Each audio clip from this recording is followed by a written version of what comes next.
দরকার নাই। মনে মনে যদি বলতে পারো মালিক, এমন একটা টাইমে আমরা ময়দানে আছি যেই টাইমে আমার মাওলা প্রথম আসমানে হাজির। আল্লাহর বলতে যদি পারো, আল্লাহ জীবনে যৌবনের স্বাদ মিটাইয়া গুনাহ তো কম করলাম না।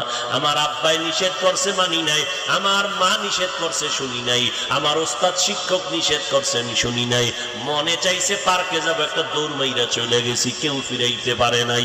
মনে চাইছে আমি মেয়েদের নিয়ে আড্ডা দিব, আমি দিয়েছি, কেউ ফিরাইতে পারে নাই। ও আল্লাহ, কত আর করব, এখন থেকে তওবা করে নিতেছি। আজকে থেকে আর গুনাহ করব না, আজকে থেকে আর নবীর তরিকার বাইরে চলব না, মা বাবার বিরোধিতা করব না, মা বাবার দোয়া নিয়ে চলবো, আলেমদের পরামর্শ নিয়ে চলবো। তওবার মতো যদি তওবা করতে পারো, গুনার কথা স্মরণ করে, কবরের আযাবের কথা স্মরণ করে। ও যুবকেরা, বাবারা, আমি যদি আজকে তোমার মতো